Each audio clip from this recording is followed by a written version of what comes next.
When it comes to unsolved mysteries of ancient Egypt, most people will say, how were the pyramids built? Or did the Sphinx have a lion head first? Which honestly I don't consider unsolved mysteries.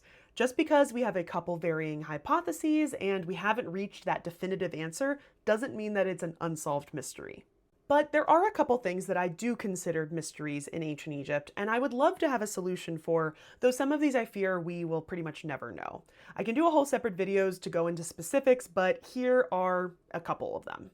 Number one is the disappearance of Queen Nefertiti from the historical record and if she was buried somewhere other than Amarna. Of course, we have a lot of people, including kings and queens, eventually that disappear from written records, but hers is very abrupt, and we don't know if she was only buried in Amarna in the royal tomb or eventually moved somewhere else because we don't even have 100% verification of her mummy.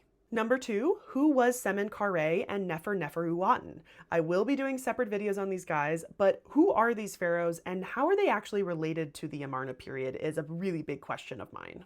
Number three is the labyrinth that Herodotus describes the pyramid temple of Amenemhet III. The labyrinth is described in a lot of historical sources, but unfortunately the pyramid complex is in very rough shape, so it's very hard to reconstruct and confirm if this is the labyrinth. Number four is where is the burial place of Alexander the Great and the Ptolemaic pharaohs? All of these have not been located and are likely probably not preserved, but where the heck are they? And number five, which I think is the most important, is what was it really like for those in the lower and middle classes of ancient Egypt? A lot of what they have is not preserved, so it's a very difficult field to study. And for the most part, Egyptologists have really only focused on pharaohs and royalty. But thinking of the millions of people that we will never know anything about always kind of makes me feel pretty sad.